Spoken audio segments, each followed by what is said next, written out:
आप सभी का सुभाष साइंस क्लास में एक बार फिर से स्वागत है। आज हम एक केमिस्ट्री के चैप्टर 1 से विकृत गंधिता टॉपिक लेकर के हाजिर हैं। विकृत गंधिता इंग्लिश में इसे रैंसिडिटी कहते हैं।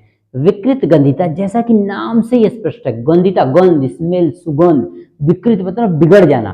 कोई खाद्य पदार्थ हो उसकी महक जो है, गंध जो है विकृत हो जाए, बिगड़ जाए, खराब हो जाए, इसी को हम विकृत गंधिता कहते हैं। आइए एक बार सेंटेंस पर ध्यान देते हैं। कैसे आपको नोट्स बनानी है इसको देख करके आप लिखेंगे, फिर चीज़ों को तो मैं विस्तार से समझाता हूँ। कैसे आपको बिना देखे लिख लेना है, चीज़ों को समझ लेना है। आइए, विकृत गंधिता रैंसिडिटी।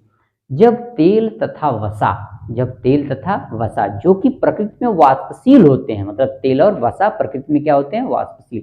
तेल और वसा युक्त जो खाद्य पदार्थ होते हैं, तेल तथा वसा युक्त खाद्य पदार्थ उपचयित हो जाते हैं। क्या हो जाते हैं? उपचयित हो जाते हैं तथा इनकी गंध तथा स्वाद परिवर्तित हो जाते हैं। यह घटना विकृत गंधिता कहलाती है। एक बार फिर से सेंटेंस को ध्यान दे दो। जब तेल तथा वसा जो प्रकृति में वाष्पशील होते हैं युक्त खाद्य, तेल तथा वसा युक्त खाद्य पदार्थ उपचयित हो जाते हैं तथा इनकी गंध तथा स्वाद परिवर्तित हो जाते हैं, यह घटना विकृत गंधिता कहलाती है। जैसे खाद्य पदार्थ रखे हैं, भोजन रखा है, जब आप रखते हैं ठीक होता है, कुछ समय बाद जब उसे आप निकालें तो देखें उसकी स्मेल या स्वाद खाते हैं तो खराब सा हो जाए, बिगड़ जाए, इसी को विकृत गंधिता कहते हैं। अचार, मुरब्बा या भोजन सुबह का बनाया, कल आप टेस्ट लेते हैं तो क्या होता है, उसका स्वाद और उसमें स्मेल, गंध उसकी बिगड़ या दुर्गंध आने लगती है, इसी को विकृत गंध, मतलब भोजन का खराब हो जाना। भोजन का खराब हो जाना, वो भोज्य पदार्थ, खाद्य पदार्थ, कुछ भी डिब्बाबंद खाद्य पदार्थ हो, चाहे आपके दैनिक जीवन में उपयोग करने वाला डेली युक्त भोजन हो, मतलब खाद्य पदार्थों का उपचयित हो जाना। किस चीज का? उसके स्वाद में। वो जब उपचयित होता है तो उसका स्वाद, उसकी गंध विकृत हो जाती है, बिगड़ जाती है, खराब हो जाती है, इसी को हम विकृत गंधिता या रैंसिडिटी कहते हैं। जैसे भोजन आपने बना लिया, रख दिया, शाम को आप देखें खाना चाहें तो पता चले उसमें से स्मेल आने लगती है। तो यही खाद्य पदार्थों का बिगड़ना ही।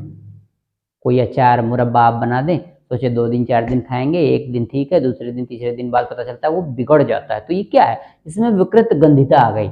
मुरब्बा है, कोई आप खाद्य पदार्थ जैसे चिप्स वगैरह है, कोई भी फूड मटेरियल्स, बहुत सारे फूड मटेरियल, कहने का तात्पर्य हम नाम अलग अलग कितने का भी उदाहरण ले सकते हैं। कोई भी खाद्य पदार्थ जो प्रकृति में वाष्पशील होता है, वो खाद्य पदार्थ वसा युक्त होना चाहिए, तेल युक्त होना चाहिए। कोई भी तेल युक्त या वसा युक्त जो खाद्य पदार्थ होता है वो उपचयित हो जाते हैं तो उनका स्वाद और गंध बिगड़ जाता है, इसी को विकृत गंधिता कहते हैं। तो बात समझ में आ गई होगी। अब इसको, इन खाद्य पदार्थों को विकृत गंधिता यानी रैंसिडिटी होने से बचाने के लिए हम क्या उपाय कर सकते हैं? मतलब भोजन हमारा लंबे समय तक टिका रहे, खराब ना हो, इसके लिए क्या उपाय कर सकते हैं? तो सबसे पहला उपाय में हमने लिखा है, देखिए, खाद्य पदार्थों को वायुरोधी पात्रों में रखना चाहिए। वायुरोधी पात्र, जो भी फूड मटेरियल्स, खाद्य पदार्थ है, उसे ऐसे बर्तन में रखना चाहिए जिसमें वायु का प्रवेश न हो सके, हवा अंदर न जाए, वायुरोधी होना चाहिए। अब वायु से क्या था? वही वायु बहुत सारे गैसों का मिश्रण है, इसमें जर्म्स भी हैं, जल की भी मात्रा है, नमी भी है। अगर ये प्रवेश कर गई भोज्य पदार्थ में तो वो भोज्य पदार्थ खराब हो जाएगा। क्यों? क्योंकि सारी बाहर की जो वायरस, बैक्टीरिया या अन्य चीजें हैं वो खाद्य पदार्थ के साथ क्रिया करके उसे उपचयित कर देते हैं। तो कहने का तात्पर्य, भोजन को पहला उपाय क्या है? वायुरोधी डब्बे में, पार्ट्स में रखना चाहिए। दूसरा उपाय आइए बताते हैं। अगर आपने किसी भोजन को निम्न ताप पर पकाया है, कम ताप पे, कम आंच पे पकाया है, तो उसका प्रशीतन करना चाहिए, मतलब उसे ठंडे जगह रखना चाहिए। क्या रखना चाहिए?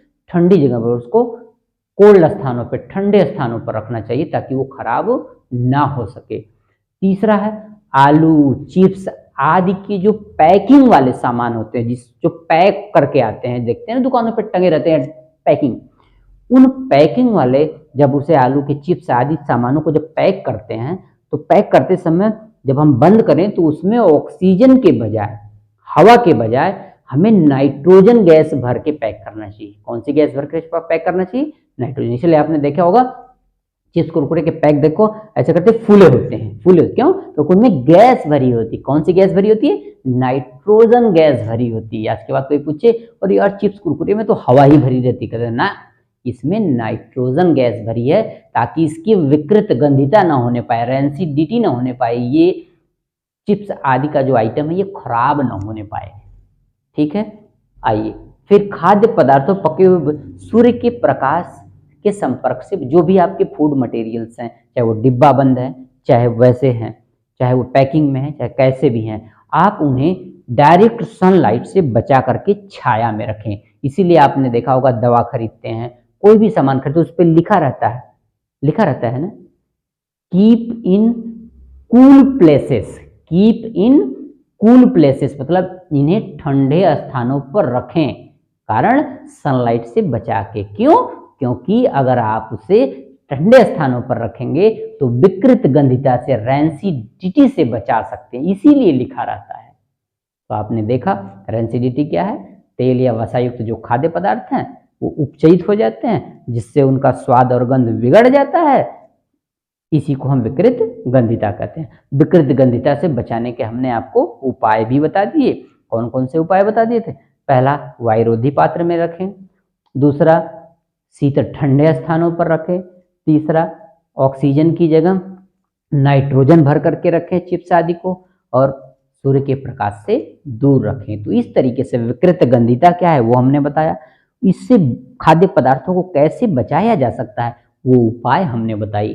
अगर पेपर में आपसे पूछा जाता है तो ये सेंटेंस आपके सामने है, इस तरीके से पूरा सेंटेंस आप एग्जाम्पल सहित लिख दें, और ये उपाय एक लाइन छोड़ करके लिख देंगे तो 4 उपाय हमने बताए, एक एक लाइन छोड़ करके लिखेंगे तो ये 8 लाइन कवर कर लेगा। सोचिए, मटेरियल इतना ही, और इसको एक एक लाइन गैप दे करके उपाय लिखते हैं। 4 उपाय है तो एक लाइन छोड़ के लिखेंगे, गैप दे के लिखेंगे तो ये 8 लाइन कवर कर लेगा। तो इससे आपका पेज भी भरेगा। ये चीजें बहुत मायने रखती हैं।